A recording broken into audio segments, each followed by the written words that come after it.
Bueno, la palabra huerto, que se tradujo huerto, es gan con G de gárgara, A de Armando, N de nana. Gan, así como suena, es la palabra que se tradujo huerto. Otras versiones lo han traducido jardín.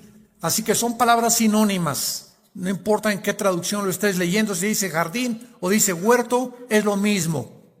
Aquí en la Biblia que yo uso, que es la 1960 de la Reina Valera, está traducido como huerto. Y lo que la mayor parte de los cristianos sabemos del huerto del Edén es que Dios creó ahí a los seres humanos, a Adán y Eva, y que fue el lugar donde Dios tenía comunión con ellos. Hasta ahí sabemos, ¿verdad? Bueno, pues vamos a saber mucho más. Y vamos a ver que aquí está la información precisamente en estos capítulos que vamos a ver, y qué increíble revelación tiene Dios escondida aquí en la palabra para nosotros. Capítulo 2 del Génesis, versículo del 8 al 15. Y Jehová Dios plantó un huerto o un jardín en Edén, al oriente, y puso allí al hombre que había formado. Y Jehová Dios hizo nacer de la tierra todo árbol delicioso a la vista, bueno para comer, también el árbol de vida en medio del huerto, y el árbol de la ciencia del bien y del mal. Y salía de Edén un río para regar el huerto, y de allí se repartía en 4 brazos. El nombre de uno era Pisón. Este es el que rodea toda la tierra de Ávila, donde hay oro. Y el oro de aquella tierra es bueno, ahí hay también bedelio y ónice. El nombre del segundo río es Gihón. Este es el que rodea toda la tierra de Cus. El nombre del tercer río es Hidekel. Este es el que va al oriente de Asiria. Y el cuarto río es el Éufrates. Tomó pues Jehová Dios al hombre y lo puso en el huerto de Edén para que lo labrara y lo guardara. ¿En dónde estaba localizado el huerto del Edén? Porque a través del tiempo, cantidad de investigadores, arqueólogos, paleontólogos, antropólogos han tratado, teólogos, de descubrir la situación geográfica exacta de dónde estaba el huerto del Edén. ¿En qué consistía esta naturaleza del huerto? Y actualmente la pregunta es, ¿continúa existiendo el huerto del Edén? Bueno, vamos a ver claramente en primer lugar que la Biblia nos describe su localización geográfica. Dice la Biblia en el versículo 8 que Dios plantó un huerto en Edén. Aquí tenemos que distinguir 2 cosas: Edén y el huerto del Edén.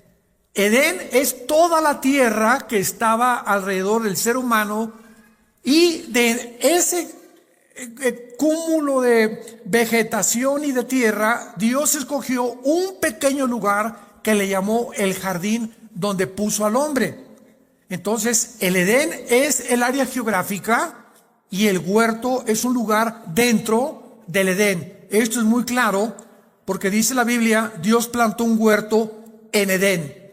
O sea, de Edén, y dice la Biblia que el huerto lo puso al oriente del Edén. O sea, que al hombre no lo formó Dios en el huerto. Dios formó al ser humano en el Edén, en la parte occidental, y ya que lo formó, o ya que lo crió Adán, lo colocó en la parte oriental y lo puso en el huerto del Edén. ¿Ya lo vieron? A ver otra vez.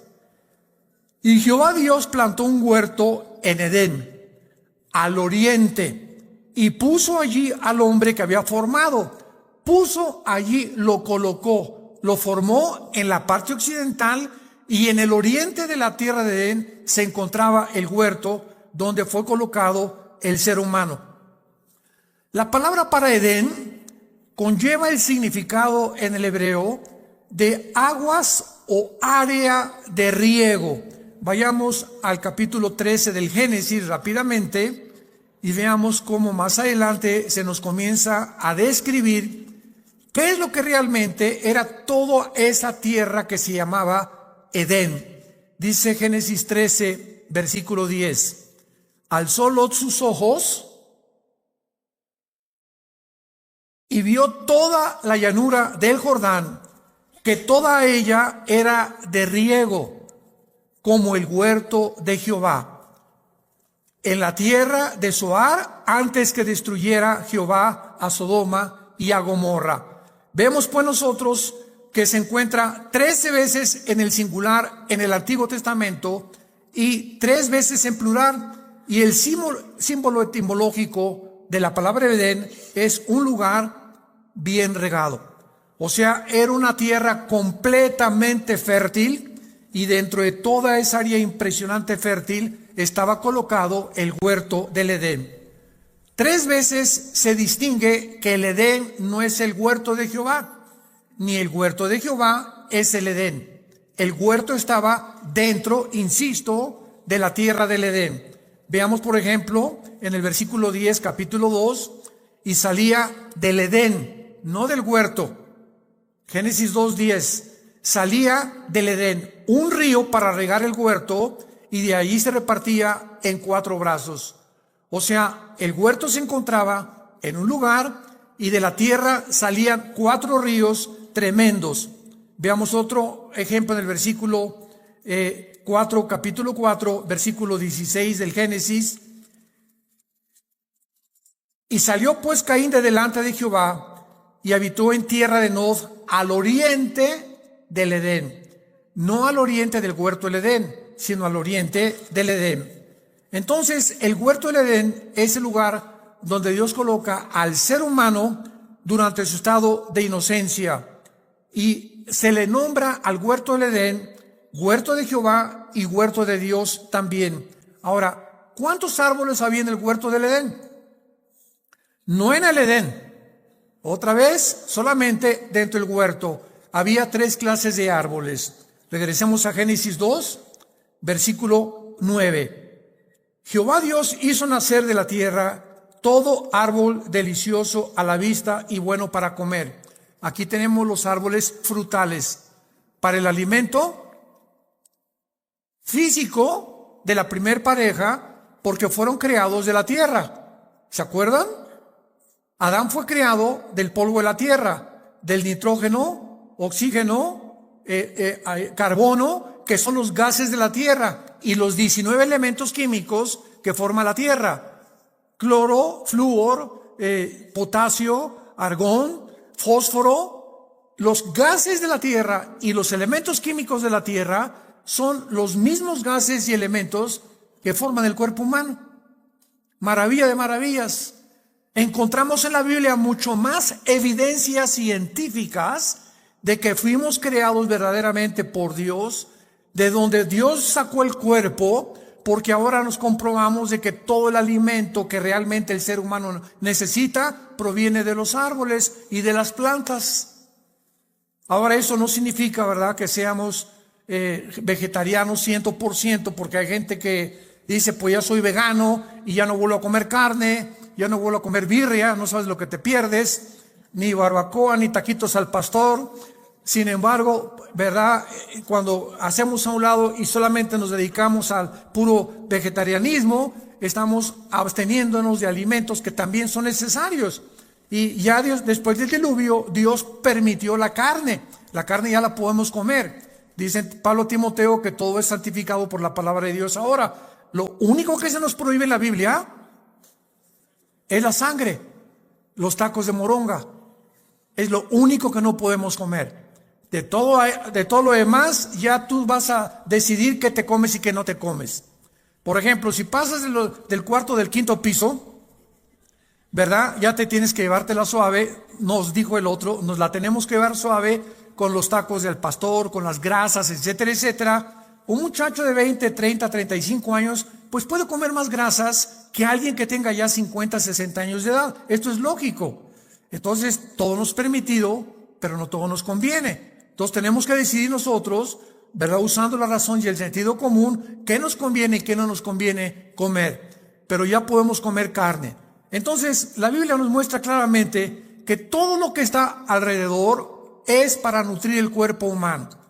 Pero el diablo, porque el mundo está rodeado con una trasciende nuestro mundo físico visible. Hay un mundo espiritual donde hay entidades espirituales a nuestro alrededor que están tratando de destruirnos física y mentalmente y desde luego espiritualmente. El ataque que ahorita tiene la familia y el matrimonio es devastador. Es increíble el ataque que se ha venido contra el matrimonio y contra la familia. Pero también hay un ataque contra la comida. Y vemos nosotros los supermercados inundados de bebidas disque energetizantes. Que dizque esas bebidas que tienen quién sabe qué tantas cosas que te energetizan. Y solamente ve la lista. No tiene nada del mango, ni de la guayaba, ni de la papaya, ni de la fruta. Todos son químicos. Y todo eso entra al cuerpo humano. El cuerpo humano no fue diseñado, es como un aparato que detecta lo que se puede asimilar. Y entonces el cuerpo humano se resiste a las azúcares, a los químicos. Y al entrar al cuerpo humano, ¿a dónde se van? Pues se van a nuestros riñones, ¿verdad? Se van a nuestro hígado, al páncreas, a la vesícula biliar y comenzamos a estar intoxicados. Y así comenzamos a darnos cuenta que comenzamos a perder aquello que Dios quiere que nosotros podamos obtener a través de los alimentos que Él creó, que son las frutas, que son las plantas, que son los vegetales. Entonces, estos árboles los creó Dios desde el principio para que supiéramos de dónde tendría que venir la alimentación. Lo mismo que las medicinas. ¿Cuántas clases de medicinas hay? La alopatía y la homeopatía. ¿Qué cosa es la alopatía? Puros químicos. Te arreglan una cosa y te descomponen otra. Entonces, todo lo que es medicinas, la mayor parte de las medicinas son químicos. Y tenemos que estarlos eliminando. Por ejemplo, comienza a tomar antibióticos. ¿Qué tienes que hacer? Tomar yogur lo más que puedas, porque todos los antibióticos te destruyen la flora intestinal. Y al destruirte la flora intestinal, comienza a tener problemas graves intestinales. ¿Por qué? Porque no supiste qué combinar con los antibióticos. Y cuando tomas la homeopatía, que ya es la concentración de muchas cosas que precisamente por eso se llama homeopatía, es cuando nos damos cuenta que son concentraciones que vienen ya de productos que no tienen química y que a la larga te producen más beneficio que cualquier otra cosa. Entonces, las medicinas, ¿de dónde vienen? De las raíces de los árboles, de las plantas de los árboles, de las frutas. Si comemos las frutas que debemos de comer, las plantas que debemos de comer, los vegetales que tenemos que comer, no nos enfermaríamos.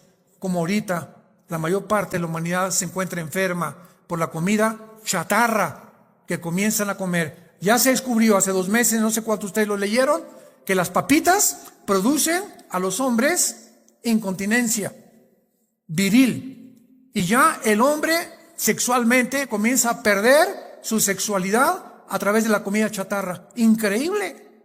Síguele con tus papitas. Todo eso comienza a descomponernos sin que nos demos cuenta, porque es pura cochinada. Y comienza a afectar las áreas también que son importantes para nuestra vida reproductiva. Y se calculó que el 70% del esperma se pierde del hombre con comida chatarra. Con razón. Bueno, ya ustedes me entienden. Ahora, ¿qué otro árbol teníamos aquí en el huerto del Edén? Dice el capítulo 2, versículo 2 del Génesis, capítulo 9, y también el árbol de la vida y el árbol del conocimiento del bien y del mal. ¿Se acuerdan ustedes cuando Adán y Eva fue sacado del huerto del Edén? ¿Se acuerdan? ¿Se acuerdan del capítulo 3 que dijo Dios, vamos a poner un querubín para que no regresen al huerto, porque si Adán y Eva, ya pecando, hubieran regresado al huerto del Edén, hubieran vivido para siempre? Entonces, Dios en su misericordia los saca del huerto del Edén, porque si ellos regresaban en estado de pecado y participaban del árbol de la vida, hubieran vivido eternamente en pecado. No hubiera habido posible de una salvación. Entonces, Dios prohíbe que regresen a participar del árbol de la vida para proveer el medio de la salvación a través del sacrificio de Jesucristo 4000 años después. Entonces, qué interesante es esto. Y la pregunta es la siguiente. Muy bien, al sacarlos del huerto del Edén, ya no podían participar del árbol de la vida. Pregunta, estando ellos sin pecado, ¿comieron del árbol de la vida? En otras palabras, ¿Adán y Eva fueron creados eternos? ¿O fueron creados inmortales? ¿O fueron creados con la posibilidad de morir? Y esto es muy importante para que entendamos nosotros qué es el pecado. Todos nosotros somos pecadores por dos razones. Una, porque heredamos el pecado original. O sea, aunque tú no cometieras malas acciones, tú naciste en pecado. Salmo 51, en pecado nos concibió nuestra madre. Desde Adán hasta nuestros días hemos nacido todos con una infección que ha tratado de destruirnos, y esta es la razón por la cual tenemos que morir, que se llama la muerte. Romanos 5:12. Por un hombre entró el pecado al mundo, al entrar el pecado al mundo vino la muerte, y la muerte pasó a toda la humanidad por cuanto todos somos pecadores. Entonces una persona puede decir, es que los fariseos, por ejemplo, eran personas que no adulteraban, comían puras plantas, eran vegetarianos, hasta los mormones nos ganan porque ni café toman los mormones. Si se trata de ver quién hace menos cosas o menos acciones pecaminosas, hay cantidad de sectas que nos ganan a los cristianos. Y tenemos otras sectas, ¿verdad? Que hay mujeres cristianas que se pintan también, que se ponen pantalones. Hay otras sectas que no se ponen nada, que se visten como musulmanas hasta los pies. Otras que se ponen velo, otras que no se ponen velo. Si se tratara de agradar a Dios a través de nuestras acciones, dice Isaías, son como trapos de inmundicia. Por más de que te noten perifolles y parezcas momia de Guanajuato, y por más que te pintes y te arregles y parezcas árbol de Navidad, en ninguno de los extremos estamos buscando agradar a Dios. Porque no es la forma que Dios escogió para que le agradáramos. No es por nuestras obras, ni por nuestra justicia. Entonces, somos pecadores porque heredamos, y al mismo tiempo somos pecadores porque cometemos malas acciones, ¿verdad?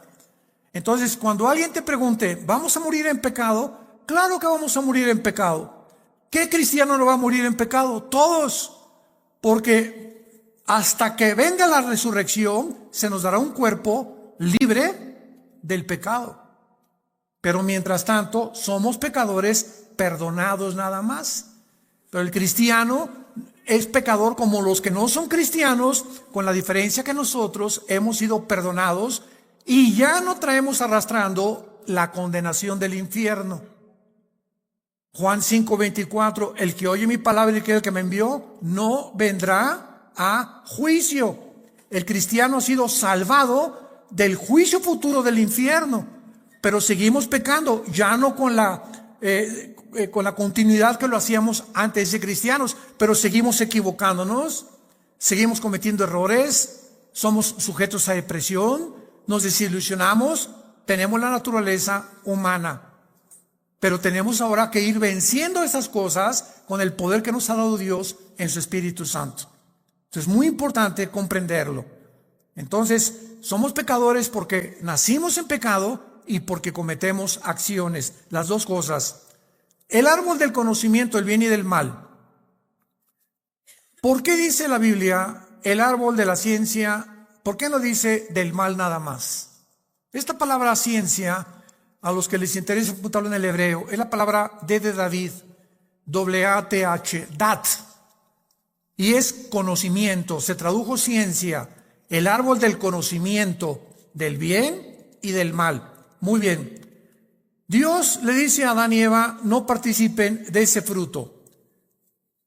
Porque el día que ustedes participen de ese fruto, ustedes van a querer independizarse de mí y van a querer ustedes definir por ustedes mismos qué es el bien y qué es el mal. Entonces, yo no quiero que ustedes decidan qué es el bien y qué es el mal. Yo soy, dice Dios, el que lo va a decidir, porque yo soy el legislador de la moral.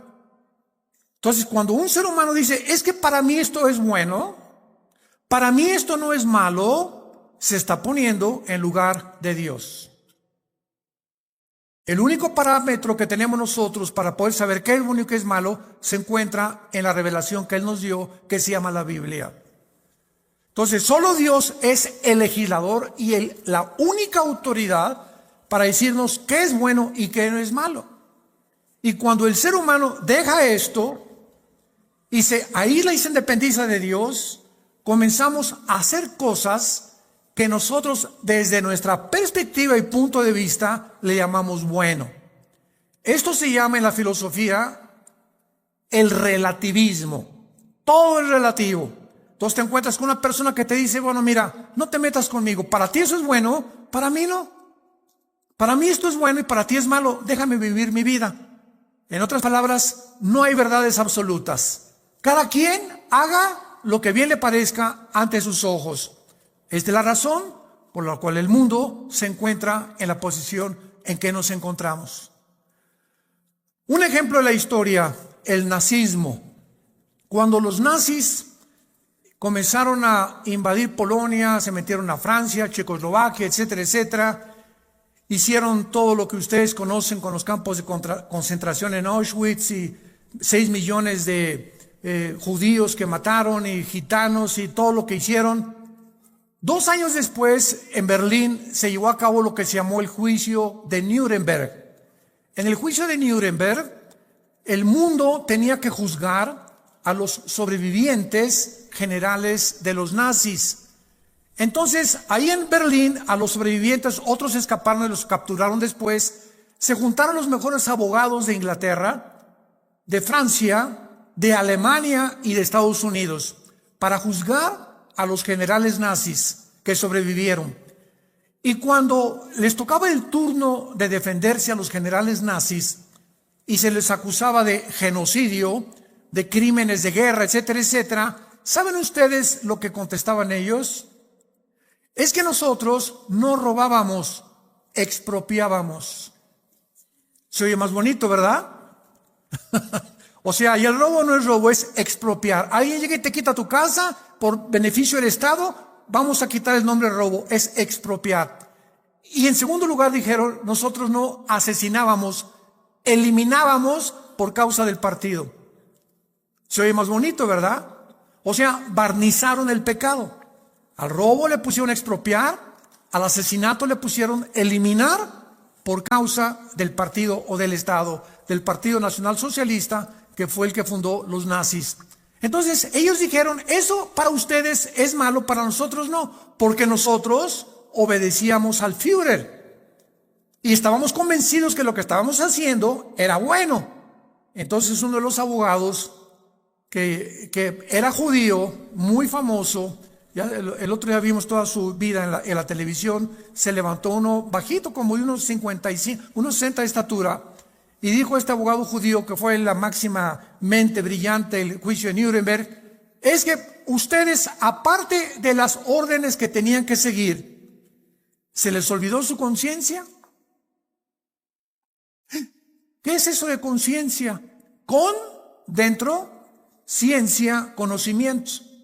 Todos los seres humanos, aztecas, tlaxcaltecas, chichimecas, olmecas, jíbaros, aucas, bárbaros, hunos, musulmanes, no musulmanes, hindúes, no hay un solo ser humano que no haya nacido con la conciencia.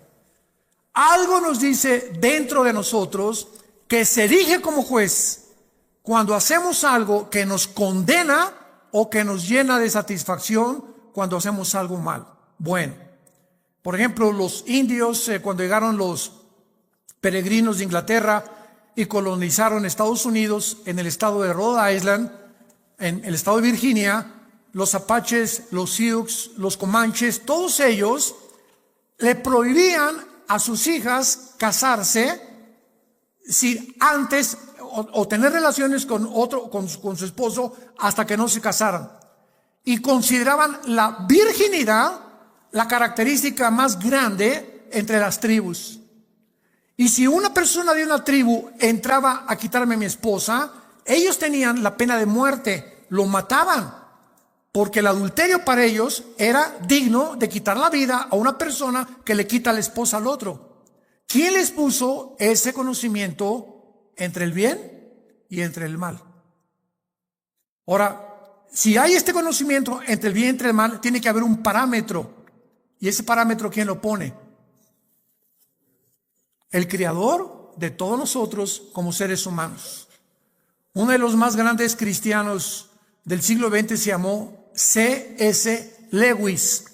Por favor, lean sus libros. C.S. Lewis, con W como suena.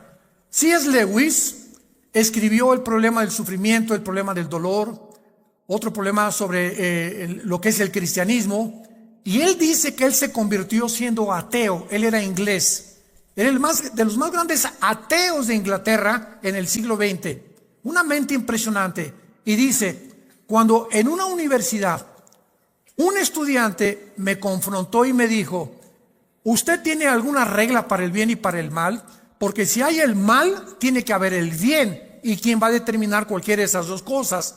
Dice, ante esta confrontación yo tuve que reconocer que forzosamente tenía que haber una fuerza invisible, sobrenatural, que tuviera que haber puesto el parámetro entre el bien y entre el mal. Yo no podía decir, no existe Dios. Y si no existe Dios, todo está permitido. Porque si no existe Dios, el bien para ti es lo que tú dices y el mal para mí es lo que yo digo. ¿Me van siguiendo? O sea, todo es relativo. Entonces no me condenes si yo soy homosexual. Si eres heterosexual, está muy bien, pero yo soy homosexual, no te metas con mi vida. Como cuando una vez aterrizó el presidente Reagan en Inglaterra, en Nueva York, y se acercó un periodista y le dijo al presidente Reagan, para usted, ¿qué cosa es el homosexualismo? Y entonces él contestó, ¿verdad? Pues es pecado. Y entonces el periodista le contestó, bueno, eso dice usted, pero para nosotros no lo es. Y el presidente Reagan, en sus últimos 6 meses de gobierno, le contestó al periodista, es que no importa ni lo que yo diga, ni lo que usted dice, sino lo que dice Dios en la Biblia. Y dice la palabra de Dios, los homosexuales no heredarán el reino de Dios.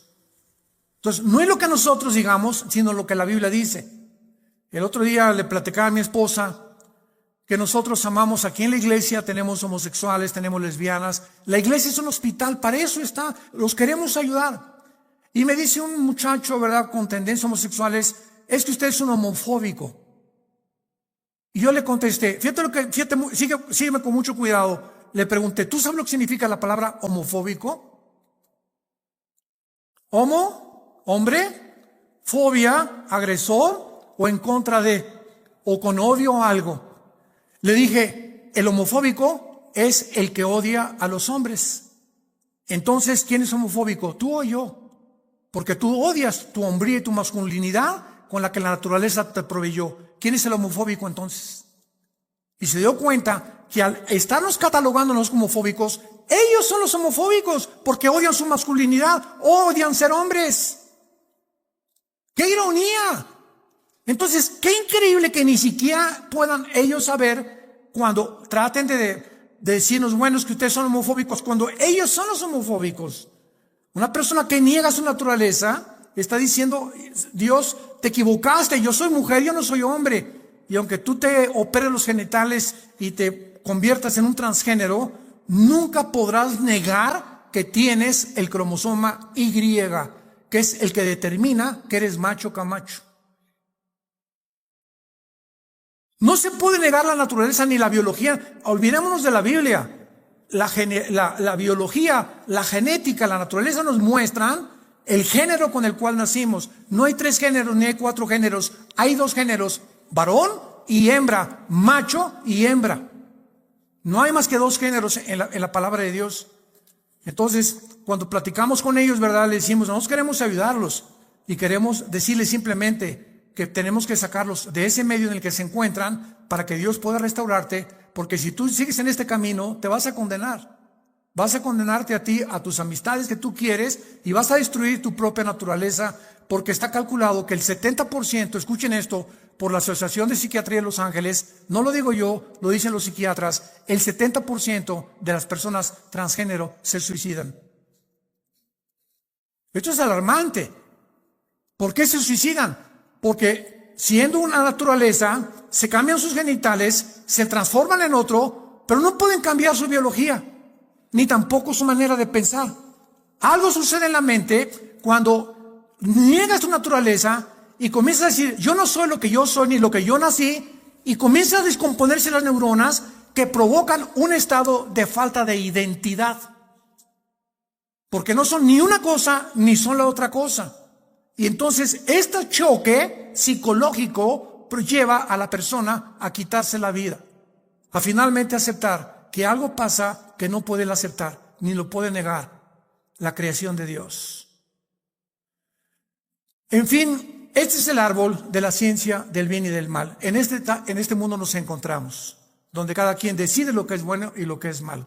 Y es Dios el que nos dice. Dios creó el sexo con el propósito de ser usado. Es el impulso biológico más maravilloso que Dios nos ha dado después de la comida. Pregúntaselo a cualquier casado. Pero el sexo, Dios lo diseñó para que nunca fuera usado antes del matrimonio y ya en el matrimonio con nadie que no sea tu compañero o tu compañera. ¿Por qué? Porque usando el sexo antes o después, la Biblia le llama fornicar o adulterio. Ya no hablemos de las transgresiones como el bestialismo y el sadomasoquismo, que ya son perversiones sexuales, porque la Biblia condena todas estas cosas. Y cuando la Biblia le llama, ¿verdad?, que el que comete adulterio es falto de entendimiento y corrompe su alma, el usar el sexo antes del matrimonio está demostrado por la psicología, la psiquiatría y todas las demás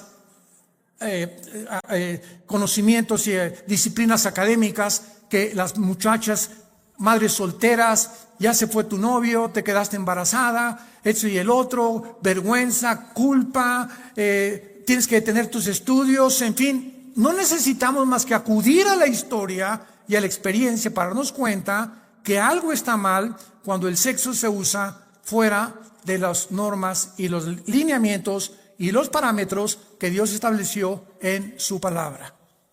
Mis mandamientos, no hay nada torcido ni perverso en ellos, dice el Señor, son vida a los que lo abrazan. Y la sabiduría te puede dar y convertirte en árbol de vida dentro de tu vida cuando tú obedeces lo que yo te mando, dice el Señor. No somos dioses.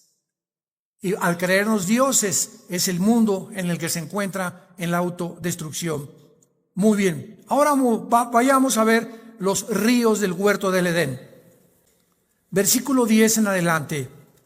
De estos ríos, 3 son conocidos y uno es desconocido.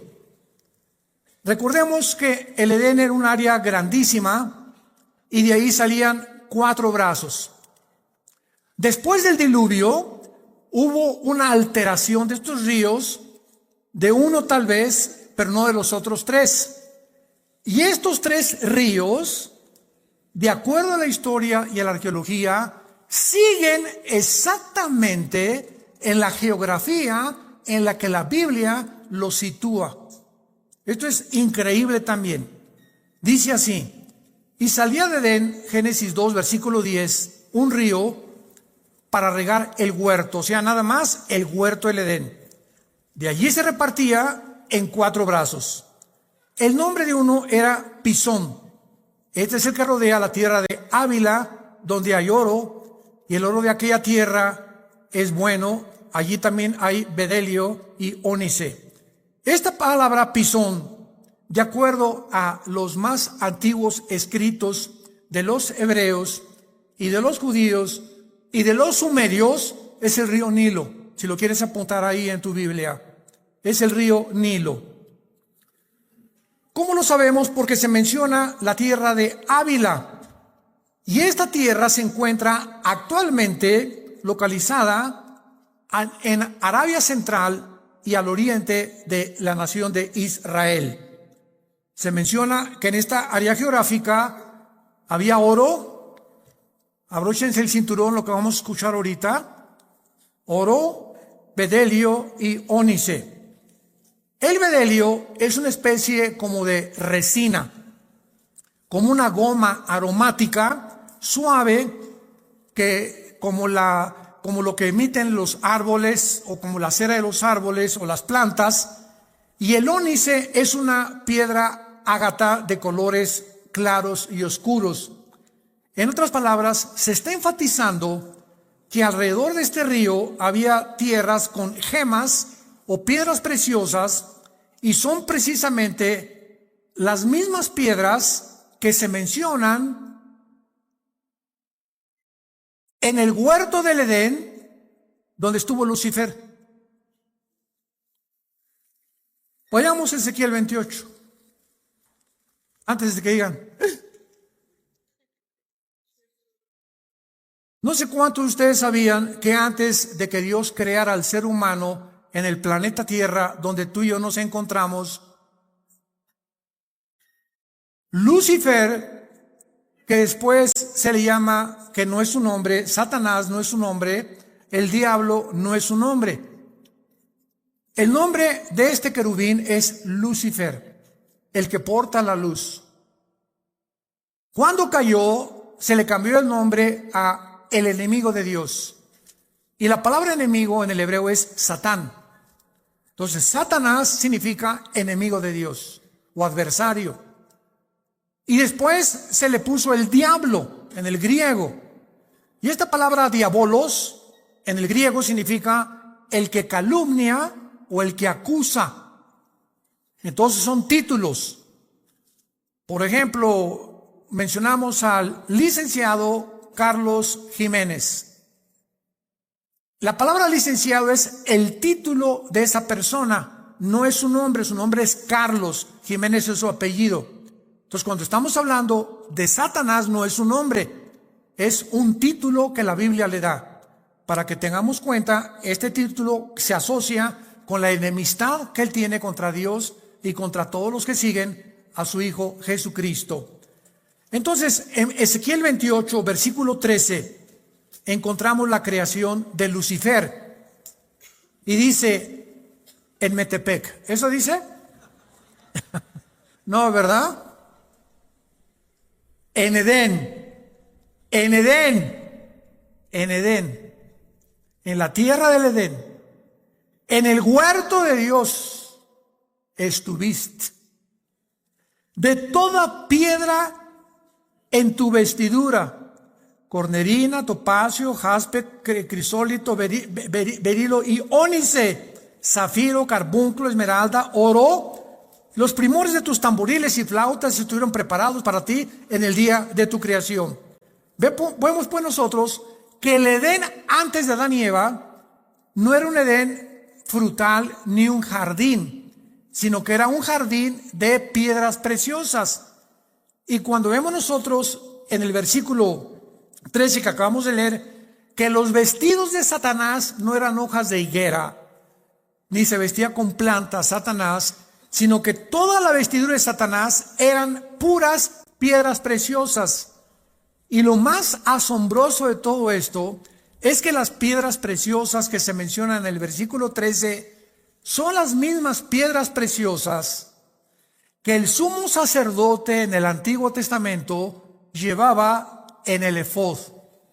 El sumo sacerdote en el Antiguo Testamento tenía una hilera de 4 piedras, de 3, de 4, de 4, de 4, 12 piedras representando a las 12 tribus de Israel, y eran las piedras que se encuentran aquí. Y cuando el sacerdote entraba al lugar santísimo a ofrecer sacrificio a Dios, las piedras representaban a Israel. O sea, él entraba representando a la nación de Israel en cada piedra preciosa, porque ante los ojos de Dios somos piedras preciosas, ¿verdad? Somos lo máximo que Dios ha podido adquirir en toda su creación. Entonces, vemos con nosotros que cuando comenzamos a unir precepto sobre precepto en la Biblia, línea sobre línea, cuando comenzamos en la Biblia a unir versículos de Génesis con Ezequiel o con Daniel o con el Apocalipsis, comenzamos a armar un rompecabezas y comenzamos a entender, ya que unimos todos los versículos adecuados, se puede trazar una doctrina. La palabra doctrina significa enseñanza. Cuando hablamos de la sana doctrina, de las sanas enseñanzas escriturales ortodoxas de la palabra de Dios. Y cuando una secta se forma, por ejemplo, los Testigos de Jehová, es una secta. Los Testigos de Jehová nacieron en 1880 más o menos por un hombre llamado el juez Russell, y dijo que Cristo venía en 1914 y que el mundo se iba a acabar. No se acabó. No, me equivoqué, dijo. En 1924 tampoco se cumplió. Muy bien, a la luz de la Biblia, el fundador y el director de esta secta fue un falso profeta. Entonces allá nos damos cuenta que lo que no tiene un fundamento, que sea Jesucristo y la Biblia, no puede ser una sana doctrina, sino tiene que ser una secta. Esta es la diferencia entre las sectas y el cristianismo. Hace algunas semanas acaba de caer un líder de una secta llamada La Luz del Mundo, que tiene su sede en Guadalajara. Desgraciadamente los medios de comunicación no saben diferenciar entre una secta y el cristianismo o las organizaciones cristianas. Y comenzaron a decir pues que era cristiano, ¿verdad? Y es una secta, no son cristianos. ¿Cómo sabemos? Porque este hombre lo adoraban como Dios. Al entrar a su iglesia lo comenzaban a adorar como Dios. Y ya viene una secuela, ¿verdad?, de pecados y de problemas, donde finalmente pues todo esto tiene que salir a la luz. Pero los cristianos evangélicos no pertenecen, ¿verdad?, ni ellos pertenecen a los cristianos evangélicos. Y esto hay que aclararlo a los medios de comunicación, porque se nos dice, ya ves, cayó ahí un pastor. Espérame tantito, era pastor, pero ¿pastor de qué? No era pastor de ovejas, ¿verdad? Entonces, esto es muy importante para trazar doctrinas. En segundo lugar, en el capítulo 2 de Génesis, versículo 13, tenemos el segundo río.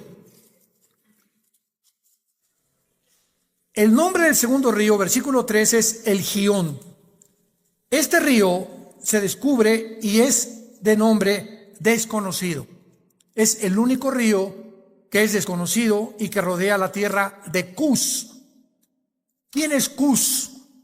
Si lees Génesis capítulo 10, vas a encontrar que Cus es el que desciende de Canaán o de Cam, uno de los 3 hijos de Noé que poblaron el continente africano.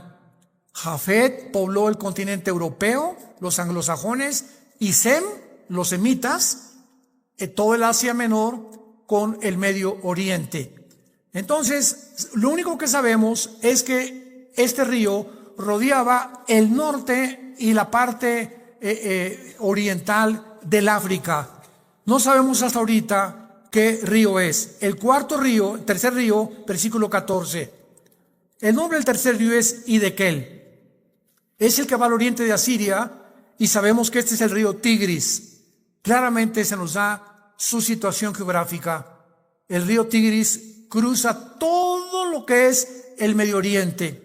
Y el cuarto río, el Éufrates. El Éufrates nace en Turquía, desemboca en el estrecho de Hormuz o el Golfo Pérsico, y son los 2 ríos que vienen todo Siria, Irak, Israel. Todos estos ríos, ¿verdad? El Nilo, todos estos ríos corren por todos lados en la zona geográfica de Israel, y muchos creen que este río desconocido, que todavía no pueden asegurar cuál es el río Jordán.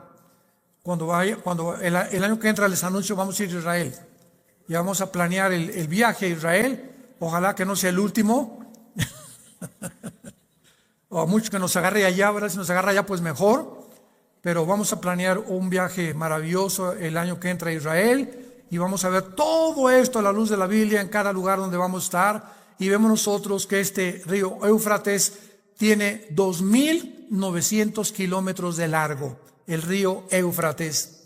Y es interesantísimo, para terminar, que el río Éufrates, ahí se encuentran 4 principados satánicos amarrados. Ahí en el río Éufrates se encuentran 4 principados o 4 ángeles caídos que van a ser desatados en el tiempo de la tribulación. Vayamos y veámoslo en Apocalipsis capítulo 9, versículos del 13 al 15. Apocalipsis 9, del 13 al 15. Y dice así: el sexto ángel tocó la trompeta y oí una voz entre los cuernos del altar, diciendo al sexto ángel que tenía la trompeta: desata a los 4 ángeles que están atados junto al río Bravo. Eso dice. Y dice, no, con razón tantos ahogados hay en el río Bravo, ¿verdad? No. Aquí dice claramente el río Éufrates. Vean ustedes, al principio de la Biblia y al final de la Biblia se mencionan zonas geográficas que la Biblia termina mencionando como las áreas donde va a terminar la humanidad. Y precisamente por eso nosotros sabemos que el huerto del Edén o el jardín del Edén se encontraba en la zona que es entre Siria, Irak e Israel. Y vamos a ver en la próxima conferencia muy claramente que todo apunta para que realmente el huerto del Edén se encontraba en lo que es ahora la ciudad de Jerusalén. Hay otro muchacho que lleva como 5 cirugías que porque si quiere parecer no sé a qué artista de cine. Y así estamos viendo, ¿verdad? Un mundo donde todo mundo no está a gusto con su personalidad. Me quiero parecer a esta persona, me quiero parecer a esta persona, quiero actuar como esta persona, simplemente porque nacimos sin identidad, separados de Dios. Y esta separación de Dios nos hizo perder completamente el camino y estamos buscándolo en identificación con alguien, con algo. Queremos ser clon de muchas otras personas, deportistas o artistas o políticos, etcétera, etcétera. ¿Por qué? Porque no sabemos ni siquiera quién somos y se nos olvida que cuando nacimos se rompió tu molde y mi molde. Decíamos anteriormente que ahorita la conferencia está siendo grabada en un máster y ese máster es el único que existe de cualquier conferencia y de ese máster se sacan copias. Pero el máster es el original. Todas las demás son copias. Entonces tú tienes un máster cuando naciste y yo también un molde y no hay nadie que se parezca a ti. Ni en tus huellas digitales. No hay nadie que se parezca a ti ni que se parezca a mí. Somos únicos en nuestra creación. Y todas las demás personas que se parecen a ti o que se quieren parecer a alguien son copias. ¿Por qué entonces no aceptas tu máster con el cual Dios te hizo? Aceptémonos como somos, aceptémonos que somos creados a la imagen y semejanza de un Dios que nos ama, que la dignidad que tenemos proviene precisamente de ese espíritu que Dios puso en nosotros. Y la Biblia nos dice claramente que somos un espíritu, si lo quieres apuntar, tenemos un alma y vivimos dentro de un cuerpo. Ya vimos en la conferencia anterior que el cuerpo humano fue formado de los 19 elementos químicos que forman el polvo de la tierra. Y además los 4 gases que forman la tierra, nitrógeno, carbono, oxígeno, son los 4 gases que forman también el cuerpo humano. ¡Qué increíble! Y lo que la ciencia descubre, la genética, la física, la arqueología, la antropología, etcétera, etcétera, simplemente son descubrimientos que ya estaban anteriormente en la Biblia. Y lo único que podemos leer mañana en el periódico es, y la Biblia tenía razón. Hasta 1865 se descubrieron las leyes de la herencia. 1865, Gregorio Mendel descubre las leyes de la herencia, cruzando unos chícharos, etcétera, etcétera. Casi un siglo después, 1954, el doctor Watson y el doctor Crick les dan el premio Nobel de Medicina por haber descubierto la hélice del ácido desoxirribonucleico, el ADN. Y miles de años antes, el Génesis comienza diciéndonos, y Dios creó las plantas con cada semilla en cada fruta, en cada árbol, y Dios creó a los animales según su género, machos, hembras, y creó a los peces y creó al ser humano, varón y hembra los creó. Y miles de años después, cuando se descubre el ADN, se comprueba que el espermatozoide o el esperma de un perro produce perros, no produce gatos ni conejos. Y el esperma de un hipopótamo produce hipopótamos, el de una jirafa, jirafas, el de un chango, changos, y el del ser humano, nunca yo he tenido nietos changos. Así que es increíble que la ciencia después corrobore. Y entonces cuando ya comienza la ciencia a descubrir, ahora que se descubrió el diseño inteligente y como acabó el siglo XX con el proyecto del genoma humano, más del 62% de los científicos en el mundo que habían abrazado el ateísmo, porque el ateísmo tiene un fundamento, todo tiene un origen. Cualquier idea que se postule tiene un origen. Entonces, el origen de todo es el darwinianismo. Carlos Darwin postula, hipotetiza, filosofa, chance y venimos de los animales. No estoy seguro. Se absorbe como una verdad y esto da pie al ateísmo, da pie al humanismo, al pluralismo, al materialismo y al relativismo. Y todas estas filosofías ismos tienen un fundamento, el darwinianismo, porque desde el momento en que no consideramos que somos creados a la imagen de Dios, que no hay ningún propósito, no hay ningún significado para nuestras vidas, somos animales. No hay ninguna esperanza después de la muerte llegamos al polvo y ya no seguimos viviendo, vivamos, viva la vida loca. ¿Por qué? Porque es la única vida que tenemos. Pero llegamos a este libro maravilloso que es la Biblia y comenzamos a descubrirnos, a encontrar la razón por la cual nacimos, a saber que precisamente por haber perdido la identidad, baja Jesucristo hace 2000 años del cielo para poder otra vez a reconectarnos con la fuente de energía, con nuestro Creador. Y cuando tú te reconectas con tu Creador, al entrar el Espíritu Santo en ti, comenzamos a entender quién soy, a dónde voy, qué es diferencia entre nosotros y los animales, la dignidad que tenemos como seres humanos. Las mujeres también recuperan su dignidad, su identidad, ya no son objetos de tómala y déjala. El hombre comienza a entender que la mujer no es un objeto tampoco. Comienzan los varones cristianos a entender cómo tratar a la esposa comienza a comprender al varón, etcétera, etcétera. Y comienza una restauración general mental, física, orgánica, espiritual del ser humano.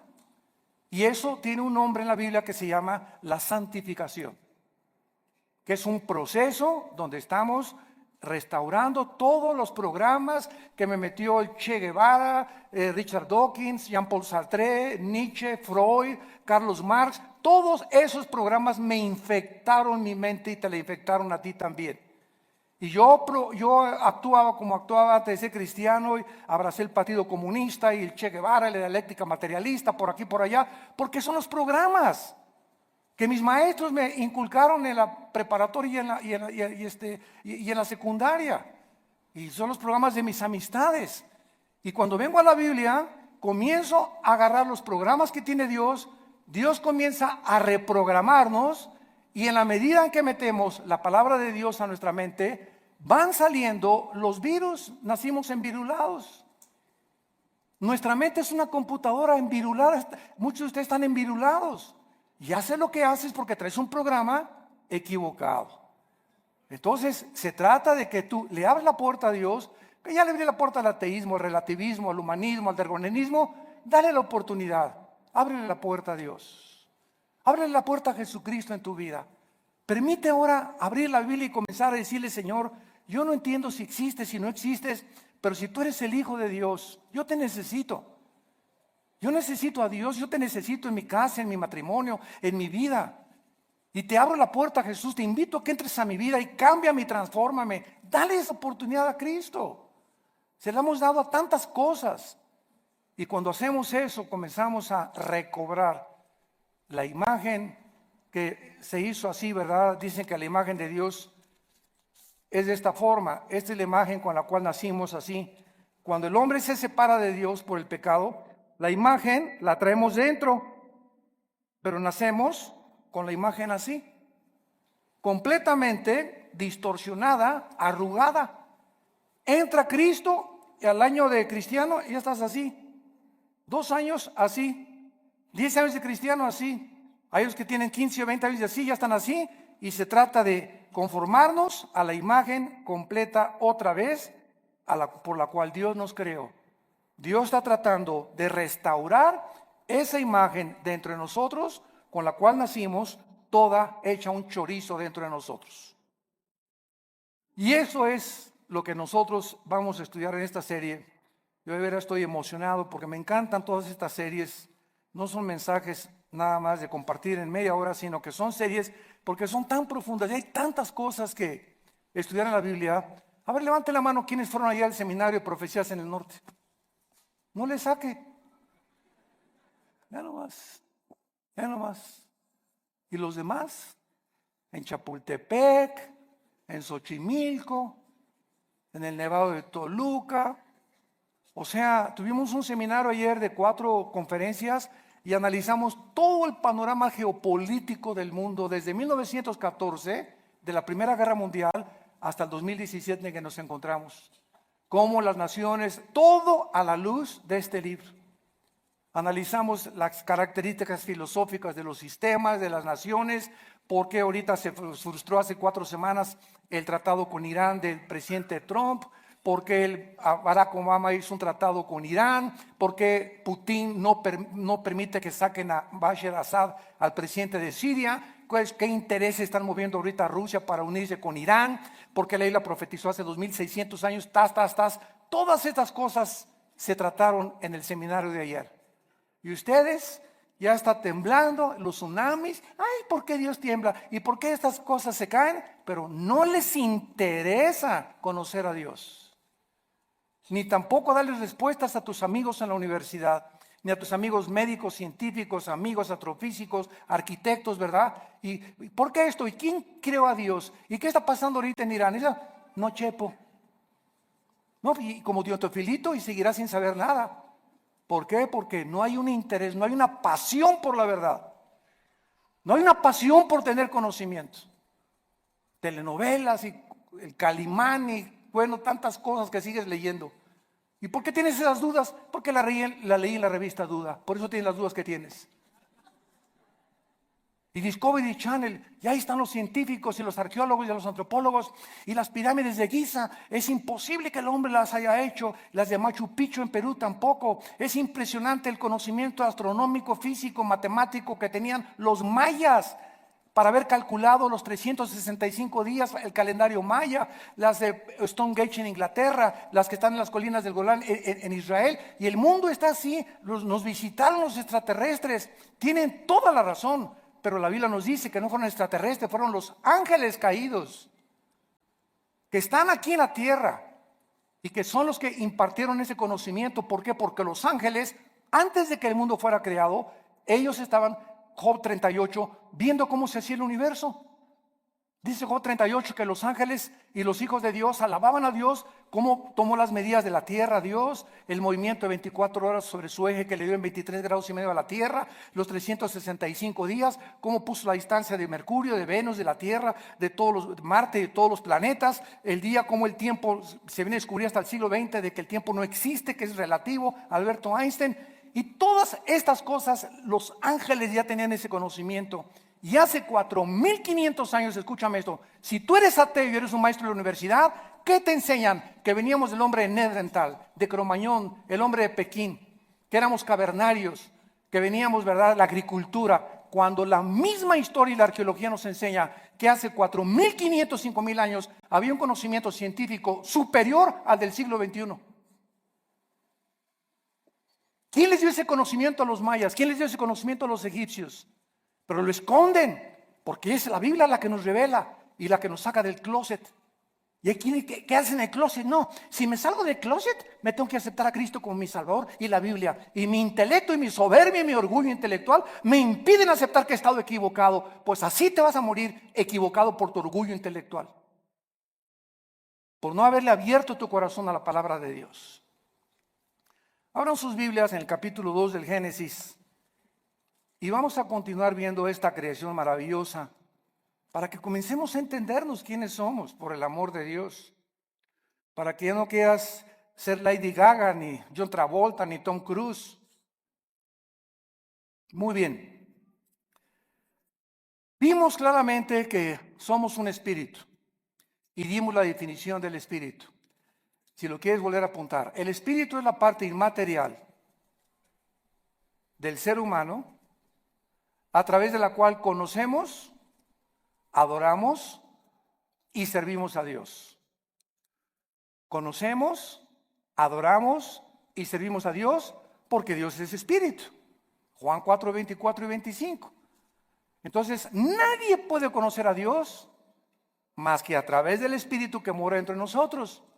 Y si hemos nacido desconectados de Dios, ¿cómo vamos a poder conocer a Dios? Entonces, como sabemos que traemos la imagen de Dios dentro de nosotros y la eternidad está dentro del alma humana, por eso el ser humano ha sido incorregiblemente religioso, según Sigmund Freud. Hemos inventado las religiones, el chamanismo, la brujería, comunicación con los muertos. Los pobladores de Estados Unidos, antes de que fuera poblado en 1625, estaban los Sioux, los Cherokee, los Apaches. Y todas estas tribus, desde Estados Unidos hasta la Patagonia, todas las tribus han sido espiritistas. Los aztecas les ofrecían, no sabían ni qué, pero hay alguien a quien le tengo que ofrecer el corazón. Maten a esa persona para agradar a los dioses. Hay algo en el corazón humano que los conejos no tienen ni los changos tienen. Lo trascendental. Hay algo que trasciende este universo. Y esa es la razón de la existencia de las religiones. Nacimos desconectados de Dios. Entonces hay algo que nos impele a conocer a Dios por los medios equivocados. Vamos a juntarnos con un medium para que quiero conectar al espíritu de Cuauhtémoc o el espíritu de mi abuelita. Y ahí oímos voces. Y esos espíritus, ¿quiénes son? ¿Realmente hay una comunicación de los muertos con nosotros? ¿Realmente a los Sioux, a los Apaches, a los Cherokees, a los indígenas, quién les dijo que tenían que adorar los árboles y que los árboles estaban llenos de espíritus? ¿De dónde viene ese conocimiento de que hay algo fuera de nosotros que trasciende la humanidad? Porque traemos la imagen y la semejanza de Dios y Dios lo puso a propósito para que lo buscáramos a Él. Entonces manda a su Hijo hace 2000 años Dios y llega Jesucristo y nos dice: yo soy lo que tú estás buscando en la brujería, en el chamanismo, en la psicología, en el comunismo, en el socialismo, en el materialismo, en el agnosticismo, en el pluralismo, en el relativismo, en el hedonismo. Yo soy. Ábreme.